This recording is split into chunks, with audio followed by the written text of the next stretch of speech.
Good morning, good afternoon, good evening, depending on where you are in the world. This is episode number 49 of the Unboxing AI webinar series. If you don't know what this is, you're here. This is 11 a.m. every Thursday. Um, you will find me chatting up with one of CARPL's friends, collaborators, partners, customers, as the case may be. And if you don't know what CARPL is, we are an enterprise imaging AI platform helping you navigate this whole journey of getting AI solutions that are out there in the marketplace right to the fingertips of your radiologists. And today we have with us Andrej Rusakov. Thank you, Andrej, for joining us. Andrej is the founder, CEO of RemedyLogic, been making waves in the spine MRI ecosystem, if I may say so. Quick word about Andrej. Andrej is a mathematician turned investor turned serial entrepreneur, as you'll just see. He graduated top of his class at Moscow State University in mechanics and mathematics, then got an MBA from Harvard, and then went into investment banking at Morgan Stanley. Then was an investor at Apex Partners, one of the world's most prestigious, largest private equity funds. And over the last decade, set up his own growth equity fund, raised $400 million for it, started a chemicals company that now serves ExxonMobil, founded an FMCG company, and founded an AI company that was essentially an algorithmic hedge fund. And 4 years ago, jumped into our crazy world of radiology AI by starting RemedyLogic. Thank you, Andre. We have this almost ceremonial thing at the webinar where we ask our guests to describe what they do as if they were telling a 5-year-old child. So what is it, Andre, that you do? I help radiologists go through scans faster without compromising quality so that they can either go home early, spend time with their kids, their loved ones, or interpret more and make a bit more money. Nice. So that's what we do. That is, I think that's I think one of the most amazing explanations. Like if your dad is a radiologist, I or your mom Yeah, is a radiologist, I get them home faster. that's exactly right. Amazing. So, what is the logic, Andre, around leaving like all of the amazing stuff you've done and jumping into healthcare, which is I don't know, like I would love your opinion. Is it harder than running an algorithmic hedge fund or not? But how did you get into our industry? Like what's So, the logic? Vidur, by the way, thanks a lot for a very kind introduction. I really appreciate that, and I'm a little flattered to hear that about myself, coming from a third party. Well done on the research. Uh, why did I jump into healthcare AI? There were a number of reasons. Number one, so before we were building an artificial intelligence based hedge fund, and the application of AI there is probably 30 years ahead of where it is in healthcare. But the straw that broke the camel's back was I was advised to do a spine surgery right off the Oh, back of the bat of the first visit to a spine surgeon in New York City. hmm. And I was told that if I were not to fuse my spine at L4, L5, I would end up in a wheelchair, losing my ability to walk. And I thought that was a pretty drastic advice, or a drastic attempt to sell a surgery, which I figured out later. I had two more second opinions by spine surgeons. They could not agree on what they saw on my MRI. They could not agree on what was the cause of pain, where the pain was coming from. And they were advising me to take very different actions from just stretch, do physiotherapy, and you're going to be fine.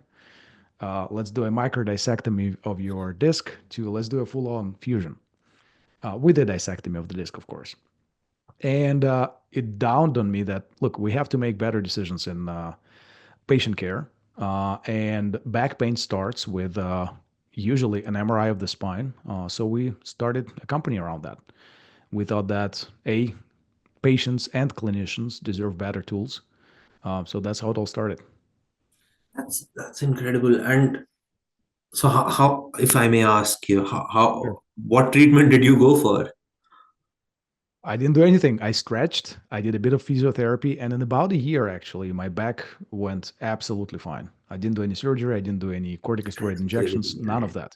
And a crazy story on my journey as well. I met my co-founder, Dr. Sean Honig, who runs the radiology department at Mount Sinai, Brooklyn location in New York. His father was unnecessarily operated on his spine, got into emergency room, immediately operated, and then could barely walk. That surgery deemed to be medically unnecessary. So another good friend of ours, a Dr. Darren Lebel from Hospital for Special Surgery Yeah, in New York City, operated on Sean's father for the second time, fixed him up. fixed it. Yeah. So there's a lot where I think AI can really improve the clinical decision making.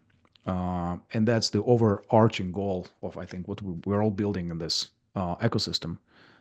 We just happen to start in spine. But And happen to Andrej, start with the tell me spinal one cord. thing. Like, how did uh, you could have always invested in in a radiology AI startup, right? You could have you could have advised folks, you could have invested in a fund that invests in Yeah. radiology AI startups, whatever. There's like, you could have donated money, but to go out and dedicate your own life, to like, and the foreseeable future to that aim, like, where did that conviction come from, that you can build this? Well, Vidur, I am an entrepreneur at heart. So I had two corporate jobs in my life, Morgan Stanley and Apex Partners, but that was 15 years ago. And since then, I've been building businesses in different domains. Some semi-successfully, some lots of lessons learned, made me, I guess, a better entrepreneur, a better person. So rather than waiting for someone else to build it, we thought that's a great opportunity. We just build it ourselves? And being a little bit crazy, getting energy, I guess, from trying to figure out hard problems and trying to make a world a little bit of a better place after we're all gone. I think that kind of got me into it. Like, let's jump in. But to be frank, you sounded like my wife. She's like, what are you doing? Why? So, I see, it's I'm gonna be a fine. Don't worry. Let's See, go. I'm a physician, and I've like literally lived in imaging centers my entire life. Like, my family runs imaging centers, and I was running imaging centers, and uh, you know, so uh, so that's why I get very intrigued when somebody kind of enters into our industry, and I'm glad you have, of course, but the intrigue kind of does get over me. So, Andre, what about, like, you said you're an entrepreneur in heart, you've started so many companies. What are some of the similarities and what are some of the differences between, you know, all the businesses you've done till now and RemedyLogic? And I know I'm going a little bit off script, but Here's a question. Like, off the top of my head, I don't think there are many similarities other than culture building, um, leading the team. You have some patterns about who you think is a good fit, who is not a good fit for a current stage of the company, team wise. Other than that, like, the world is changing so fast that whatever I was building 10 years ago is barely applicable to what we're doing now, even 5 years ago. When we started RemedyLogic, AI was not a hot thing. It was somewhere like yeah, in the obscurity. Now everybody's talking AI, and it's only been 4 years, and probably what ChatGPT appeared, mass adoption started about a year ago, right? So I think every time you start something or every time you change domains, you just have to start almost from scratch. Yes, you have some pattern recognition built into your brain. Yes, you're doing things more efficiently, but there aren't that many similarities, I would say. interesting. And how did you go about learning about the industry? Like, we've got, like, this is, just Yeah, me, selfish question, like, lots of people sure. joining my team who are, again, who've done amazing things, but in completely different domains. What is, like, your advice to folks, like, how can they come up to speed it's such a specific, narrow kind of industry really, really fast. Some stuff that worked for you, worked for your team. I don't know if it was the same team that It moved is. from your algo trading company to here, but any guidance you have It's, with that? I think my personal advice to myself always has been be humble and just try to learn as fast as possible from the people in the field. Um, the learning curve is steep, and we're still learning. Like, I'm not a physician, but as of now, I can hold my ground with a neuroradiologist talking about neuroforaminal narrowing and why the nerve is impinged and why is it mild, moderate, or severe. So you have to acquire that knowledge as fast as you can, and not just about the specifics of the product that you're building, but also about the industry and the different types of problems that different players in the industry are facing. And just go out in the field and talk to as many people as you can, and keep talking and keep learning. Um, it's hard to Hmm. balance with you have to build a business, you have to lead a team, you have to recruit, you have to decide on promotions, firings, you have to do FDA clearances, CE mark clearances, etc. Like there's a ton of things to do. So it's easier hard than done.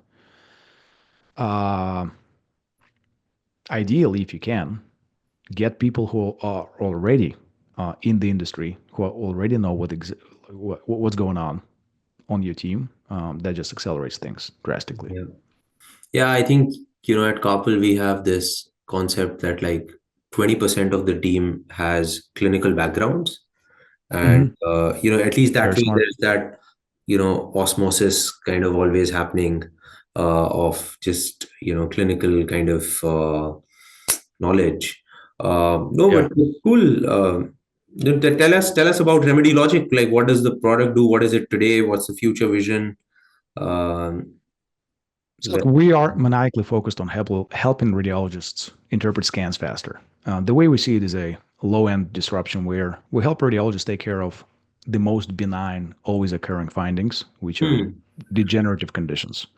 So unlike acute findings, where most of AI is built right now, so looking for cancer, looking for a fracture, looking for an aneurysm or a stroke, we take a different approach. We're saying we're just going to interpret 80% of what you usually do just before you even open the scan. And we're going to write a almost complete radiology report for you.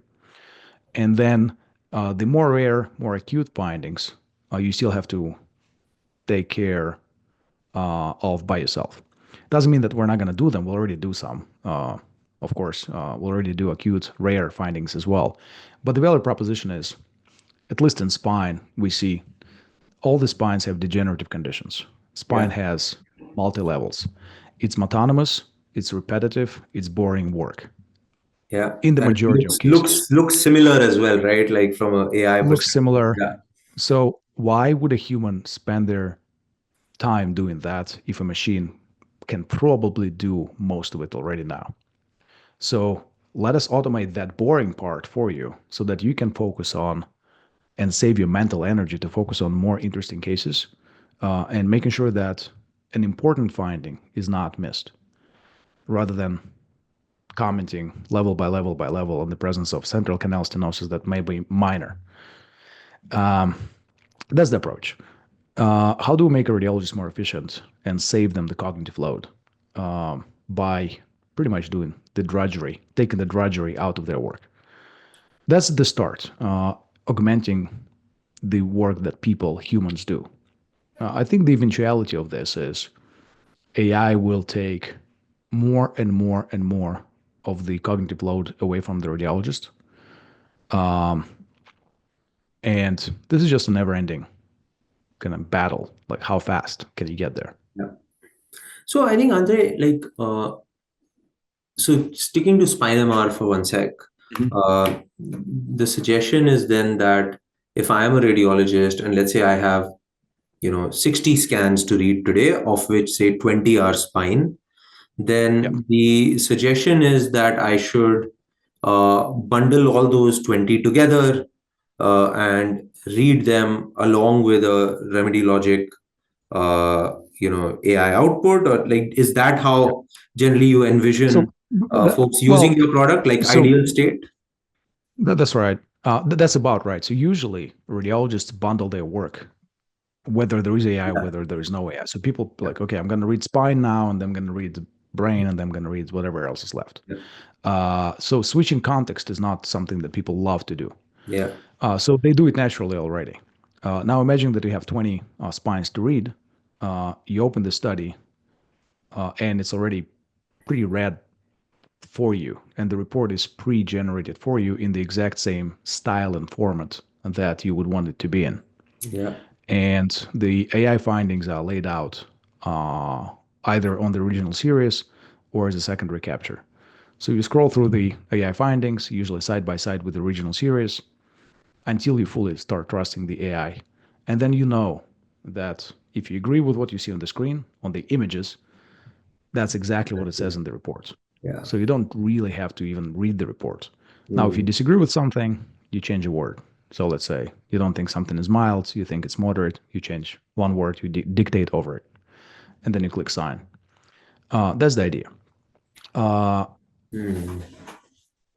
And the FDA approved version also includes like the report part, like because yes, so that is then amazing, right? Because yeah, spine MR is I think 40% of all MR is spine, I guess, and that's lumbosacral exactly right. spine would be It's like about maybe the 6. most frequent is the most frequent MRI exam is spine. Yeah, That's correct. yeah. No, I think it's amazing. And how do you see so there's a question also, sorry. And Sure. folks, please ask your questions. You don't need to wait till the end or anything like that. We are both waiting for your questions. Otherwise, we can just keep talking all day long. So it says it's from somebody who doesn't want to be named. Hi, Andre. What are some of the new features that the team at RL is currently working on? Look, it's a little bit proprietary, and we are releasing the features to our current users all the time. Um, I would say that we're expanding more into incidental findings uh, Nice. because we have pretty much covered most of the degenerative conditions already. So those are kind of, I would say that's the main area we're going into right now as we speak.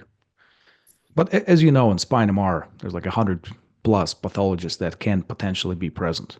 So our goal is to cover all of them eventually, and we're doing our best to make that happen as fast as we can. Of course, like what do you mean by covering a pathology? It has to Yeah. be extremely clinically accurate so that the radiologists do not disagree and they trust it. Because if you're like 80% accurate, like nobody cares, nobody wants that. Yeah. Yeah. Um, so that's the current work that we're doing. Nice, nice. And then there's a question from Shruti, who asks, do you see ROI more in terms of improved diagnostic accuracy, workflow efficiency, revenue generation, or some combination of these? And how long does It's a it combination typically of take? these. Oh, sorry, go ahead. Go ahead. Sorry, no, Sorry. and that's Yeah. just a follow up with it. How long does it typically take for a health system to see tangible ROI? So it's a little bit of a combination of each, and it depends also on the client type. So for um, teaching medical institutions like Mount Sinai's of this world, we have a very strong partnership with them, for which we're very grateful, by the way. For them, it's all about efficiency. Yeah, They want to make their radiologists happier, more efficient, and help them enjoy the workplace more. Of course, the accuracy matters as well. Of course, there is liability that they want to offset as well with any AI product. The referring physicians need to be happy as well.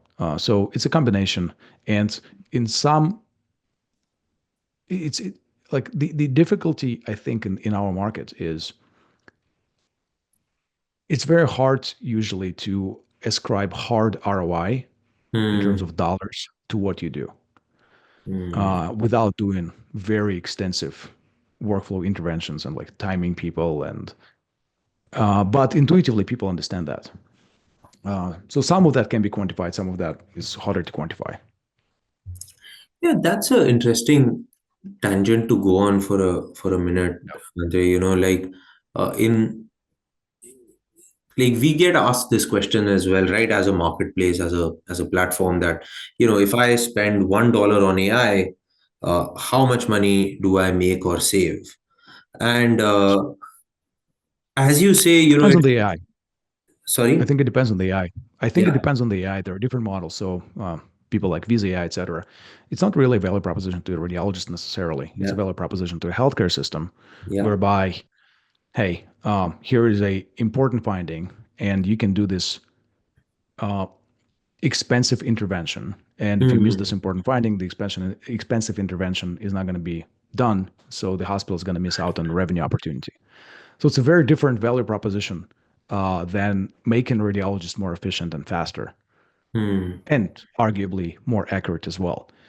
So there are like many ways to skin the cat. There Yeah. are companies who have completely different ROI metrics and completely different value propositions. Uh, so I think it also depends on what lens you look from. Like if you look from a payer lens, it's a very different ROI calculation. If you look at it from providers, 100%. from an administrative clinical lens.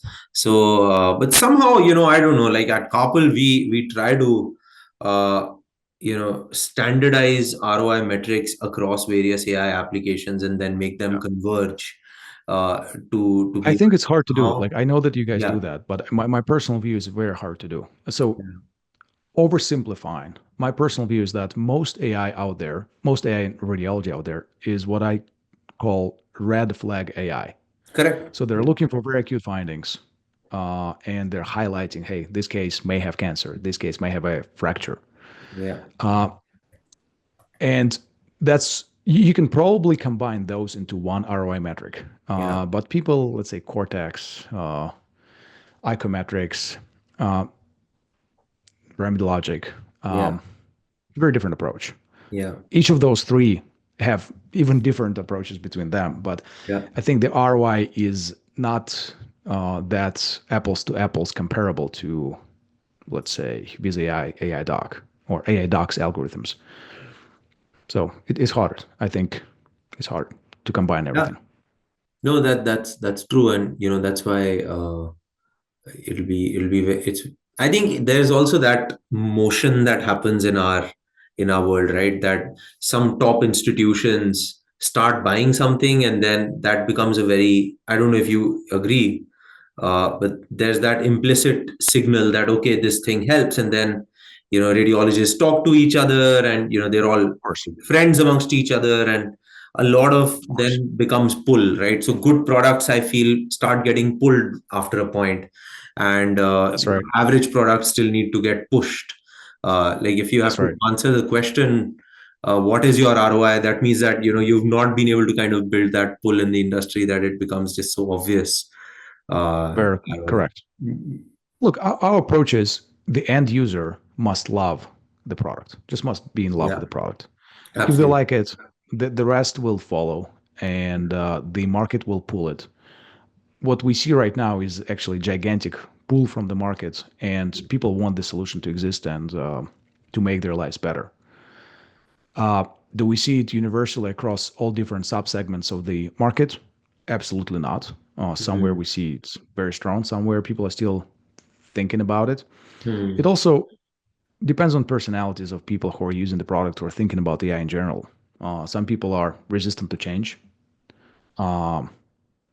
and actually, I would even argue that radiologists as doctors are a little bit more resilient to change than the average person in the world. So it's a harder market to convince, a harder market to sell to. But once it clicks, I think the landslide will start and it'll start to come back, Yeah, roll. that's and we're seeing it happen, right? We're seeing it Yeah. happen, every day, week, month, hopefully. The next is, interesting question from somebody who doesn't want to be named. I don't understand. Like good questions, like you should name yourself. Which type of customer has been most instrumental in informing your product direction, and how do you prioritize their inputs as you scale? I think it's a great question. It's very hard to single Mhm. one type of customer out uh, because you get very different insights from different types of customers. So someone working as an academic at an academic healthcare institution in the US is going to look at your product through a very different lens than someone doing teleradiology or a generalist who is not a spine specialist necessarily. Those will be very different, usually, types of feedbacks. And then even neuroradiologists and, let's say, we also got quite a lot of brilliant feedback from spine specialists, Yeah. pain management professionals, uh, neurosurgeons, Mhm. musculoskeletal surgeons. And those just complete the puzzle. I It would be very hard for me to say, hey, like this type of person gave by far the best feedback. So, and on the prioritization front, right? Like general startup, uh, you know, method says that Mhm. you build a scrappy tool, iterate, build a scrappy tool, deploy, Yeah. iterate, and you kind of keep going through that cycle. But in our case, like deployment is no joke. So how did you, like, for somebody who's coming into the industry looking at building a product, like how should they think about uh So bypassing unfortunately, the I don't think it works in healthcare, at least yeah. in what we're trying to build or building. Yeah. The reason being is people expect the product to work. There Mm, is so much noise in the market mm, right now, and everybody's being bombarded by solutions. So getting your share of attention span is not mm, easy. And once you got it, your product has to work. Because if mm. it doesn't, the next chance you're going to get, maybe never. Yeah. So unfortunately, it's a cold start problem. You have to start, you have to get user feedback, but your product needs to be pretty good from the onset. So I don't think there is an easy solution. It's a catch-22 situation. Yeah, so your like whatever product intuition has to be really, really strong that or do you think research deployments are a good kind of, like IRB approved deployments? Did that work for you at all? We have toyed with that quite a bit. Hmm. I and maybe I'm biased here, so I did not, or the team did not find it very valuable, to be frank. Oh, wow. Uh, it's it's hard to ascribe hard commercial value to that. That Mhm. that's that's I think would be my point. Yeah, because you can, maybe one argument could be you could get the same Yep. level of value by just showing the outputs to somebody as opposed to deploying it in a research setting and So, taking. like, yes, you probably can, but I don't think it's the same because Mhm. people want to be nice. People watch Shark Tank. There's like, hey, entrepreneurship, go! You're doing a great thing. Yeah, this is amazing. I love it. Would you pay for it? Yeah, yeah, yeah, of course I would pay for it. And I was like, okay, let's connect and pay. Well, no. It's like, I So don't have budget. uh, I don't have a budget. I don't have the will. I don't want to be a champion within my healthcare system or my group to really push for it. So uh, getting someone to pay versus getting someone to look and tell you something are Yeah, very gigantically different. different things. Yeah, yeah, So yes, you can probably get some value of it, but it's just going to be heavily discounted versus what you would get from people who are actually paying. yeah. Oh, that's amazing. And then we have a question from Omid. We're almost hitting time. Is the Sure. biggest opportunity in the US, UK, EU, or in the developing world, where these kind of treatments and tools aren't yet as available? Is this about helping people who already have access, or helping those who don't have access get the benefit of the treatment? But I think you had I access, think Andre, and you were given. payments around the world, both in emerging geographies in the Middle East, which is like not an emerging geography, but also not the Yeah, United States, and of course in the United States. But I think it's an answer that it's a question that every company has to answer for themselves. What is your strategy? Because you can build a successful business, I believe, for with both approaches. You can help developing countries have access to better diagnosis and go after that, or you can help developed countries just become more efficient. Slightly different approaches, drastically different yeah. commercialization opportunities here, but it's everybody has to answer that question for themselves. I don't think there is a right answer. No, and I think Andre, and we'll close soon, but I think it is just so like hard hitting that you, with all the resources, sitting Yep. in New York City, could get well, wrong is a strong word, but debatable advice on an MRI scan. So we have to start, I feel, by fixing that, right, and then extrapolate those learnings to the rest of the world, because you don't want to not be able to Yes, fix that and then try to fix here and then just fix for the sake of fixing it, right? So I that's true. also feel personally very strongly that it should be the same solution or same quality of solution that should go into the developing world. Oh, Uh, it has to be the same solution. You're absolutely right. yeah, It's just the way you monetize this and right. the value proposition that you highlight is different, Yeah, right? right. One way is like, hey guys, like you don't have enough radiologists at all. So Yeah, let us be a radiologist and let's just read something. It's very yeah, different from you guys are extremely great at what you do already. yeah, Let us make you a little bit more efficient by taking off the boring work, by taking care of the boring work and taking it off your plate. Just different value props, but the product is the same. You're yeah. absolutely right. No, nice. Awesome. Andre, thank you. We try to end on time, and I'm glad we Thank did. you, Vidur. Thank you Really so appreciate it. much. And thank you Thank so you. much to everybody who joined. See you next time. Next time is going to be episode number 50. So that we're trying to do something exciting then. Thank you. Bye See you, bye. Andre. Take care. Bye.